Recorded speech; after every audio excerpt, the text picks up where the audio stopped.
அவனிடம் சென்று இரண்டு வரங்களை வாங்க வேண்டும். எப்படி என்றால், அதாவது நீ பிள்ளையாகவும் அவனை தாயாகவும் கிடைத்த ஒரு பாக்கியம் மகனே.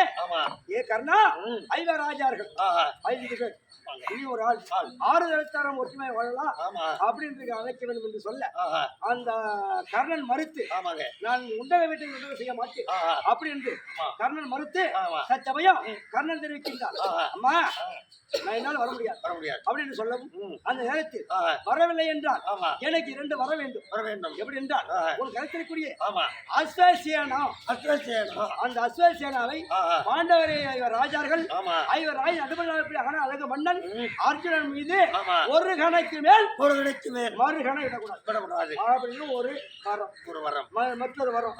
இந்த அர்ஜுனன் தவிர மற்ற 4 பேர் மீது அந்த அஸ்வசேனாவை விடப்படாது அப்படின்னு வரங்களை வாங்கிக் கொண்டு அந்த அன்னையாக விளையக்கூடிய குந்தமாதேவியானது வரும்பொழுது தற்சமயம், என் மகனே, என் கன்னியாகுமரி செல்லுமே, என் ஸ்தலத்திலிருந்து பாலாளர் சொல்கிறேன், இதை பொசிக்க வேண்டும் அப்படின்னு சொல்ல, அம்மா இப்ப வாலிபா இருக்கின்றேன், என்னால் இந்த பாலை தற்சமயம் பொசிக்க முடியாது, வேண்டும் என்றால் ஒரு பொற்கணத்தில் கறந்து வையுங்கள், அதை நான் சிவன் பூஜை முடித்து அந்த பாலை அருந்துகிறேன் அப்படி என்று சொல்ல, அந்த தத்தன்மை போல் அந்த வார்த்தை கேட்டு பொற்கணத்தில் அந்த அன்னையா விளையக்கூடிய குந்தமாதேவி தற்சமயம் பாலை கறந்து அங்கே வைக்கவும் பார்த்தார் பகவான்.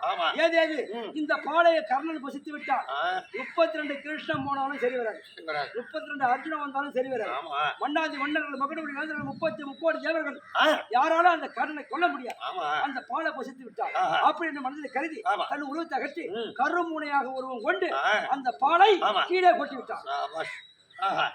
இப்படி இருந்து இந்த பகவான் இவர் செய்த ஒரு நாடகம், இவர் செய்த ஒரு சூழ்ச்சி, மறுபடி தேவேந்திரனை கூட்டு, தேவேந்திரா நீ பிராமண உருவத்தோடு சென்று தற்சமயம் கர்ணனிடம் அருகாமல் சென்று அவன் அணிந்திருக்கூடிய கவசம், மார்போடு மார்பு அணிந்திருக்கூடிய கவசம் 2 குண்டலமும் நீ பெற்று வர வேண்டும். ஏனென்றால் எதிர்காலத்தில் இந்த கவசமும் 2 குண்டலமும் இருந்தால் அந்த கர்ணனை யாராலும் கொள்ள முடியாது அப்படி என்று மனதிலே கருதி பகவான் சொல்ல, பகவானுடைய வார்த்தை கேட்டு தெய்வேந்திரன் உருவத்தை அகற்றி பிராமண உருவத்தோடு சென்று கர்ணனை பார்த்து 2 கவசமும் இந்த மார்பில் அணிந்திருக்கூடிய கவசமும் 2 குண்டலமும் பெற்று வந்தான். நாடகம் முற்றிலும் சுபம். இந்த நாடகம் கிருஷ்ணன் தூது, விதிரர் விருந்து அப்படி சொல்லக்கூடிய நாடகம் முற்றிலும் சுபம். இங்க இரவு நடத்தக்கூடிய நாடகம் 13ஆம் போர் யுத்தம், அபிமன்னன் சண்டை, ஒன்றமான சூழ்ச்சி அப்படி சொல்லக்கூடிய நாடகம் நடக்க போகிறது. அனைவருக்கும் சாரசாரியா கூட்டம் கூட்டமா குபிலா வர வேண்டும் என்று மிக மிக தாழ்மையுடன் அடியவர்கள்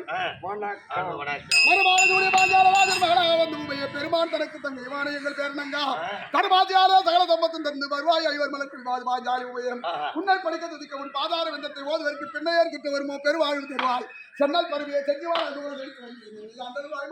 பாஜாலி உபயம் கணவன சமாளிக்க தக்கதாக உள்நாட்டுக்கு மன்னராக முடியாது புகழ்பெற்ற பொன்னான நாடு என்ன நகரம்? நாணக்கல் மேட்டிலே. ஏனென்றால் பேரும் புகழும் சீரும் சிறப்பும் பெற்ற பதவியிலே இருந்த எங்கள் ஐயா உத்தம பெரியார் இன்னும் செல்வ விநாயகம் முன்னாள் தலைவர் ஐயா அவர்கள்